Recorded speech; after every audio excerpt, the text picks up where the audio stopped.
¿Cómo es posible nacer ya sentenciado por un veredicto divino? Antes de que el primer aliento llenara sus pulmones, antes de que pudiera cometer un solo acto bueno o malo, las palabras del Creador resonaron a través de la eternidad, sellando un destino ineludible. En la carta a los Romanos, capítulo 9, versículo 13, el apóstol Pablo cita una de las declaraciones más perturbadoras de toda la Escritura. Amé a Jacob, mas a Esaú aborrecí. Esta no es simplemente la historia de dos hermanos. Es el epicentro de un misterio teológico que ha desconcertado a sabios y eruditos durante milenios. ¿Fue Esaú una pieza sacrificial en un incomprensible tablero cósmico, un peón destinado a la desgracia para cumplir un plan divino superior? ¿O fue el arquitecto de su propia ruina, un hombre que en un solo instante de debilidad despreció un tesoro celestial por un placer terrenal? Hoy nos adentraremos en las sombras de este enigmático relato. Viajaremos hasta el vientre de Rebeca, un campo de batalla donde dos naciones ya luchaban por la supremacía. Seguiremos los pasos del primogénito, un hombre robusto y diestro, cuyo corazón impulsivo lo llevaría a un intercambio que cambiaría la historia para siempre. Desde la profecía que marcó su concepción, hasta el grito amargo que resonó cuando la bendición le fue arrebatada. Exploraremos cada faceta de la vida de Esaú. Prepárense para descubrir la verdad oculta detrás del hombre que fue odiado por Dios. Una verdad que nos obliga a cuestionar todo lo que creemos saber sobre el libre albedrío, la predestinación y la insondable soberanía del Todopoderoso. Acompáñenos en este viaje a las profundidades de la narrativa bíblica, porque la historia de Esaú es un espejo que refleja nuestras propias elecciones y el valor que le damos a lo eterno. Todo comienza en las áridas pero prometedoras tierras de Canaán, bajo el peso de un legado celestial. Isaac, el hijo milagroso de Abraham y Sara, el heredero de un pacto divino que prometía una descendencia tan numerosa como las estrellas del cielo, se enfrentaba a la misma sombra que había atormentado a sus padres. A los 40 años, había tomado por esposa a Rebeca, una mujer cuya belleza y bondad eran conocidas en su tierra de Padán Aram. Su unión no fue casualidad, sino el resultado de una búsqueda guiada por la providencia, una señal celestial confirmada por la generosidad de Rebeca junto a un pozo. Sin embargo, la alegría de su matrimonio pronto se vio empañada por un silencio desolador. El libro del Génesis, capítulo 25, versículo 20, nos informa que Isaac tenía 40 años cuando se casó. El versículo 26 nos dice que tenía 60 cuando nacieron sus hijos. Esto significa que durante 20 largos años, el hogar de Isaac y Rebeca permaneció sin hijos. 20 años son 2 décadas de esperanza y desilusión. En la cultura del antiguo Cercano Oriente, la esterilidad no era solo una tragedia personal, era considerada una vergüenza social, a menudo interpretada como una señal de desaprobación divina. La promesa hecha a Abraham parecía pender de un hilo. ¿Cómo podría Isaac ser el padre de una multitud de naciones si ni siquiera podía engendrar un solo heredero? Angustiado, Isaac no se resignó al destino. El Génesis nos dice en el capítulo 25, versículo 21, «Y oró Isaac al Señor por su mujer, que era estéril». Esta no fue una oración pasajera. El verbo hebreo sugiere una súplica intensa y persistente. Isaac clamó a Dios, recordándole sus promesas, intercediendo con un fervor que nacía de su fe en el pacto. Su oración era un acto de confianza en que el mismo Dios que había abierto el vientre de Sara en su vejez, podía obrar un milagro una vez más. Finalmente, después de 2 décadas de espera y oraciones incesantes, el silencio del cielo se rompió. El relato bíblico declara con una simplicidad majestuosa: y lo aceptó el Señor, y concibió Rebeca su mujer. La noticia debió desatar una alegría incontenible. La promesa continuaba. El linaje de Abraham estaba asegurado. Sin embargo, la alegría pronto se transformó en una profunda inquietud. El embarazo de Rebeca fue todo menos tranquilo. El Génesis capítulo 25, versículo 22, describe una lucha violenta dentro de ella. Y los hijos luchaban dentro de ella. No se trataba de los movimientos normales de un feto. Era una batalla. Un conflicto tan intenso y doloroso que llevó a Rebeca al borde de la desesperación. Angustiada, exclamó: «Si es así, ¿para qué vivo yo?». Su confusión era total. ¿Era esto una bendición o una maldición? En su angustia, Rebeca no acudió a adivinos ni a sabios humanos. Su fe la llevó a la única fuente de respuestas verdaderas. El texto dice: «Y fue a consultar al Señor». No sabemos el método exacto, si fue a través de un profeta o en un lugar sagrado, pero la respuesta que recibió fue una revelación asombrosa que definiría el futuro de la humanidad. El Señor le dijo: «2 naciones hay en tu seno, y 2 pueblos serán divididos desde tus entrañas. Un pueblo será más fuerte que el otro pueblo, y el mayor servirá al menor». Esta profecía era un terremoto teológico. No solo esperaba gemelos, sino que estos niños serían los progenitores de 2 naciones rivales. Y lo más impactante, el orden natural y sagrado de la primogenitura sería invertido. El mayor, el que por derecho recibiría el doble de la herencia y el liderazgo del clan, estaría subordinado al menor. En la cultura patriarcal, esto era impensable. El historiador judío Flavio Josefo subraya que los derechos del primogénito eran un pilar fundamental de la sociedad. Este decreto divino anunciaba un plan que desafiaba toda tradición humana, estableciendo desde el principio que la elección de Dios no se basa en el orden de nacimiento ni en los méritos humanos, sino en su propósito soberano. Cuando se cumplieron los días para dar a luz, la profecía comenzó a materializarse de una forma visible y dramática. El momento del parto no solo trajo el alivio del fin de un embarazo tumultuoso, sino también una serie de señales físicas que asombraron a todos los presentes. El Génesis, capítulo 25, versículo 24, confirma: «He aquí había gemelos en su vientre». El primero en nacer fue una visión insólita. El texto lo describe así: «Y salió el primero rubio, y era todo velludo como una pelliza, y llamaron su nombre Esaú. Su piel rojiza, y sobre todo, la extraordinaria cantidad de vello que cubría su cuerpo, le dieron su nombre». La palabra hebrea Esaú está directamente relacionada con el término para peludo. Era como si la naturaleza salvaje e indómita que definiría su vida ya estuviera impresa en su piel desde el primer momento. Pero el asombro no terminó ahí. Inmediatamente después, el segundo bebé emergió de una manera que era un presagio en sí misma. El versículo 26 narra: «Después salió su hermano, trabada su mano al calcañar de Esaú, y fue llamado su nombre Jacob». Este acto, agarrar el talón de su hermano mayor, era un símbolo profético de su futuro.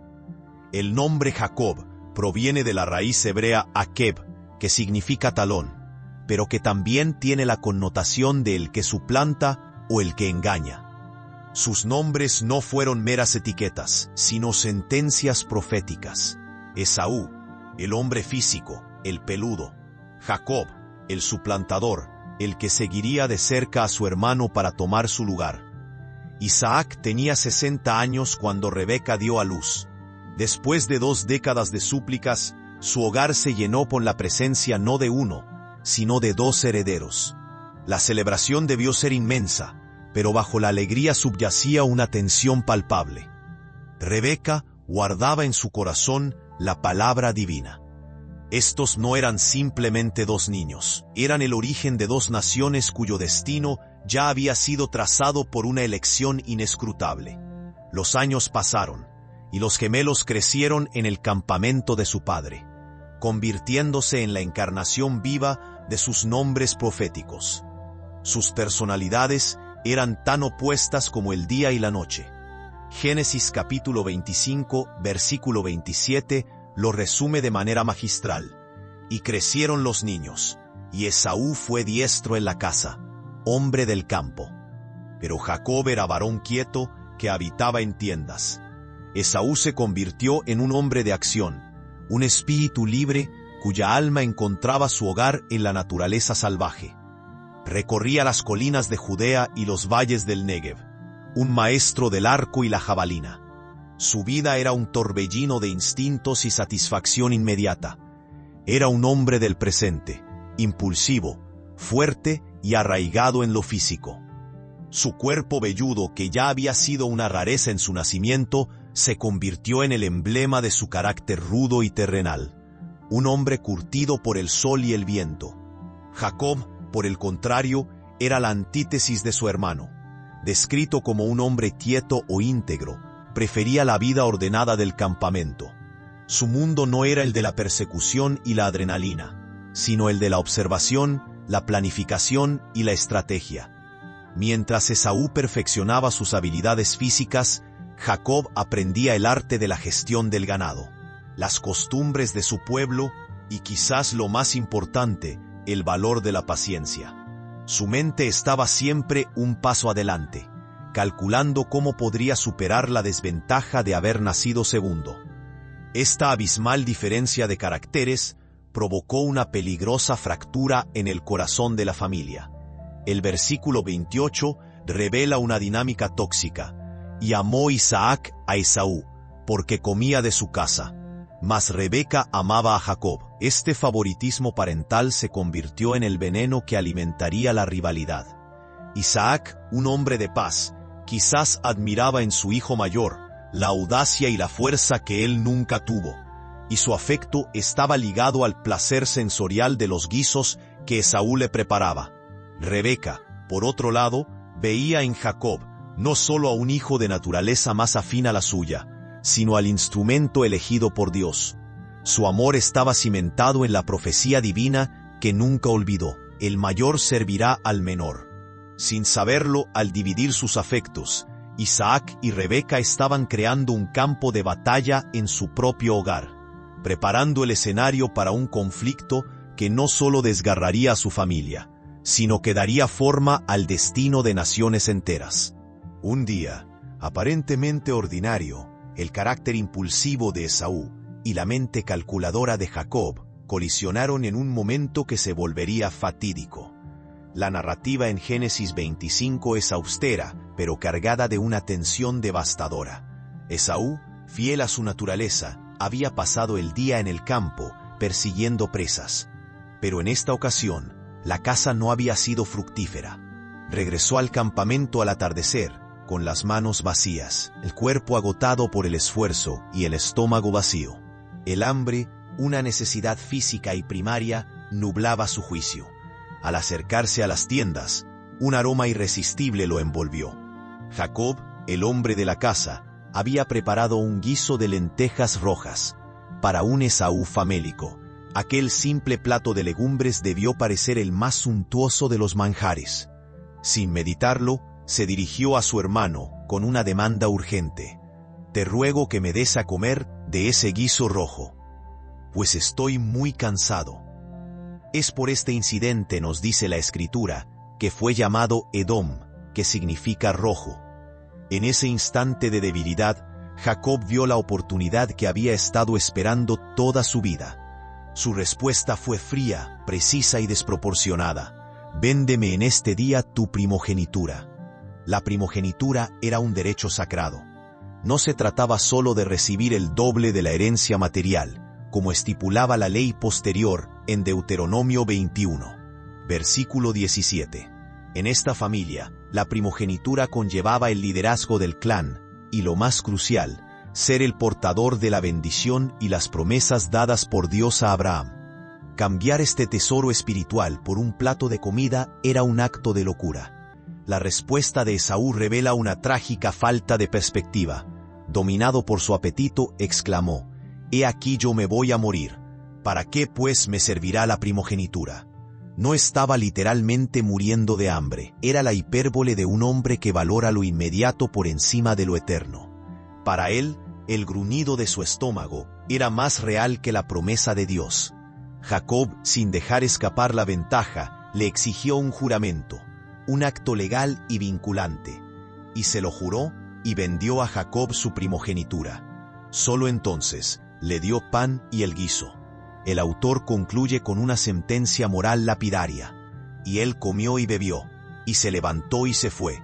Así menospreció Esaú la primogenitura». El libro de Hebreos, capítulo 12, lo llamaría más tarde un hombre profano, alguien que no tiene sentido de lo sagrado. En ese momento, con un bocado de lentejas, Esaú no solo vendió su futuro, sino que demostró que su corazón no estaba alineado con el pacto divino. Pasaron los años, la vida en el campamento continuó, pero el pacto secreto entre los hermanos permanecía latente, como una brasa esperando el viento para reavivarse. Isaac envejeció, y el texto bíblico nos dice que sus ojos se oscurecieron, de modo que no podía ver. Esta ceguera física es un poderoso símbolo de su ceguera espiritual, de su incapacidad para discernir el plan divino que Rebeca conocía tan bien. Sintiendo que sus días llegaban a su fin, Isaac decidió realizar el acto más solemne de un patriarca: otorgar la bendición. Esta no era una simple expresión de buenos deseos. En la cosmovisión del Antiguo Oriente, la palabra hablada de un padre, especialmente en su lecho de muerte, tenía un poder creativo, casi mágico para determinar el destino. Una vez pronunciada, era irrevocable. A pesar de que Esaú había vendido su derecho de nacimiento, parece que Isaac o bien lo ignoraba o había decidido pasarlo por alto, decidido a seguir la tradición y bendecir a su hijo favorito. Llamó a Esaú y le dio instrucciones precisas: «Toma pues ahora tus armas, tu aljaba y tu arco, y sal al campo y tráeme caza, y hazme un guisado como a mí me gusta, y tráemelo, y comeré, para que yo te bendiga antes que muera». Una vez más, el vínculo entre padre e hijo se cimentaba a través de la comida. Isaac deseaba sellar la transferencia de la bendición patriarcal con el sabor de la caza de su hijo predilecto, un ritual que reafirmaría el orden tradicional. Esaú, seguramente emocionado, partió de inmediato, sin sospechar que estaba a punto de ser víctima de un complot familiar. No se dio cuenta de que había un par de oídos que habían escuchado cada palabra.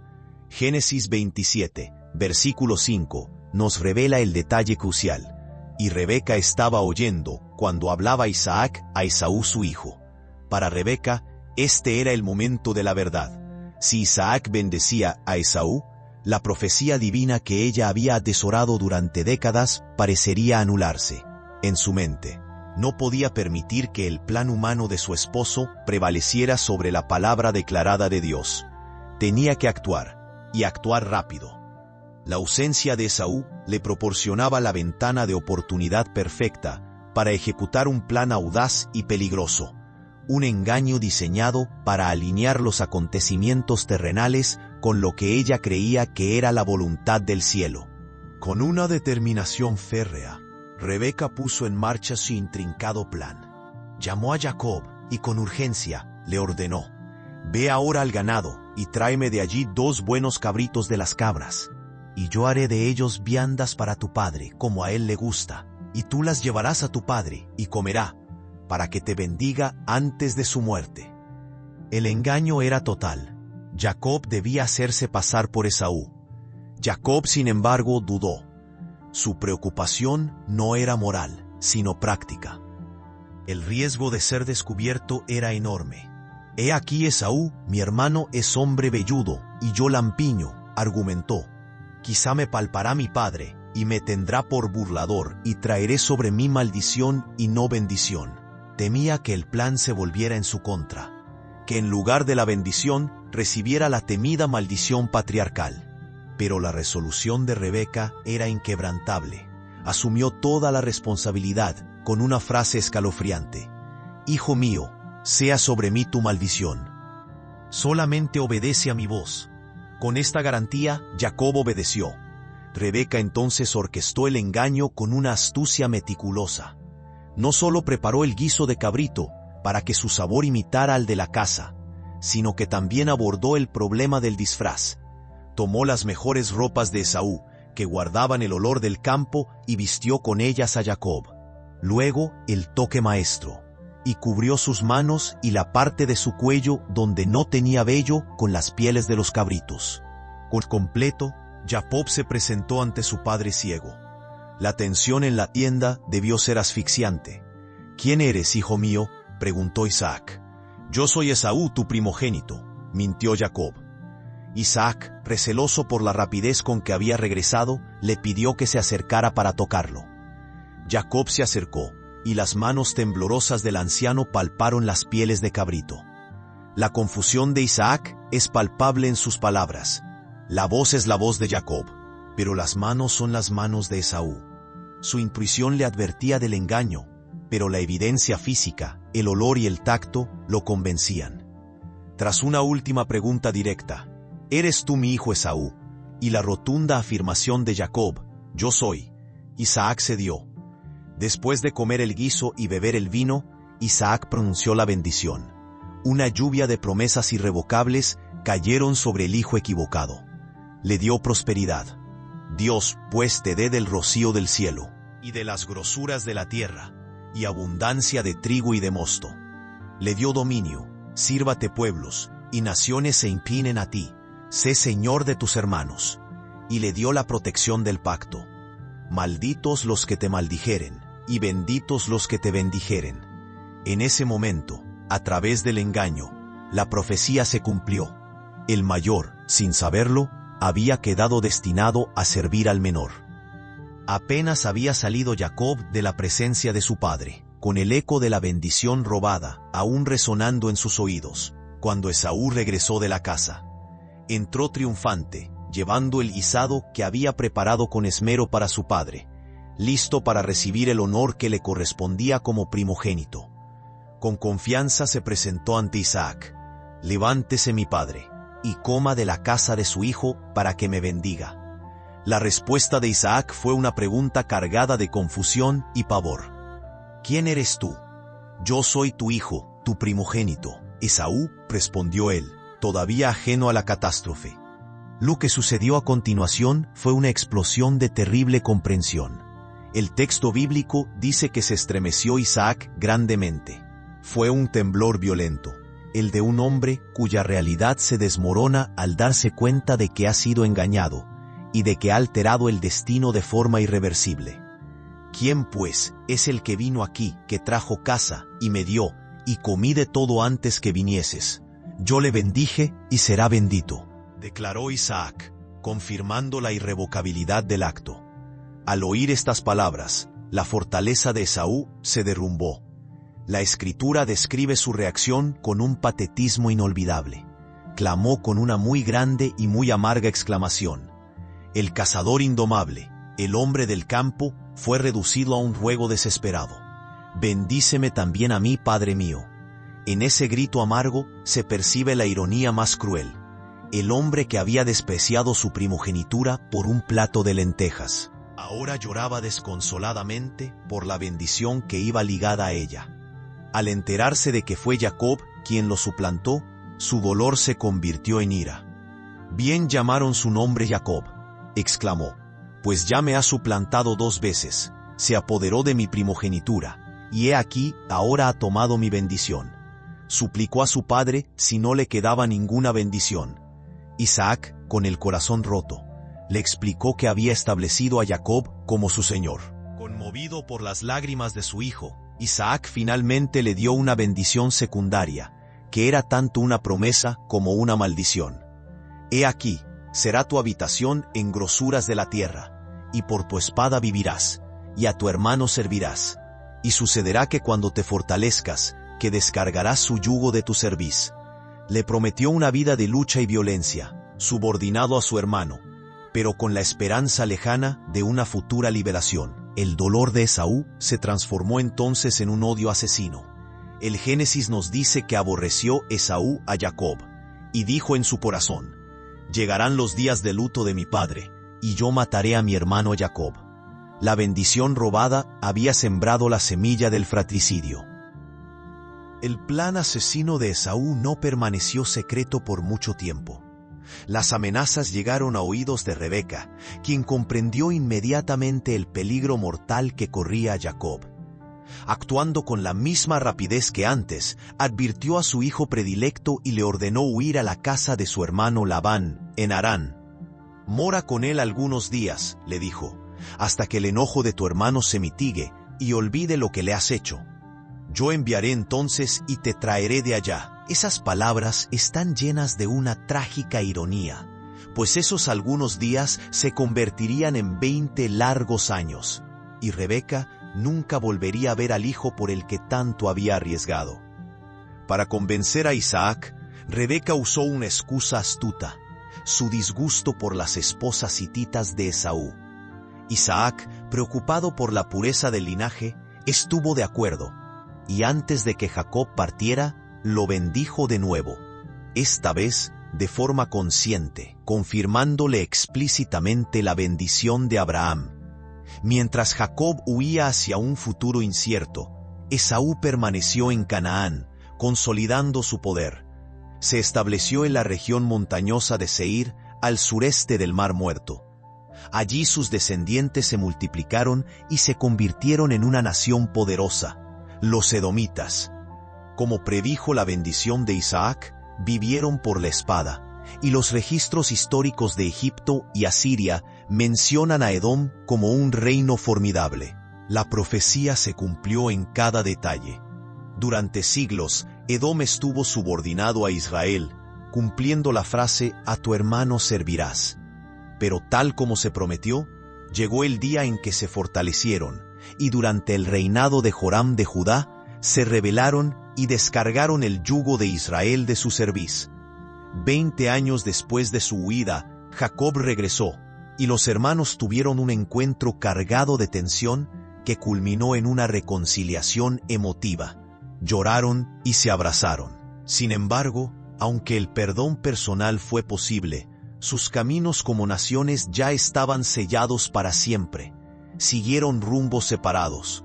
La historia de Esaú nos deja con una profunda reflexión sobre la soberanía divina y la responsabilidad humana. Fue rechazado por un designio divino, pero sus propias acciones, su desprecio por lo sagrado y su impulsividad validaron ese designio. Su vida es una advertencia eterna sobre las consecuencias devastadoras de cambiar las bendiciones eternas por los placeres fugaces de un momento. Nos obliga a preguntarnos: ¿qué plato de lentejas en nuestras vidas amenaza con hacernos vender nuestra herencia espiritual? Si esta exploración profunda de la historia de Esaú ha resonado en tu espíritu y te ha ofrecido una nueva perspectiva sobre las complejas narrativas de la Biblia, te invitamos a formar parte de nuestra comunidad.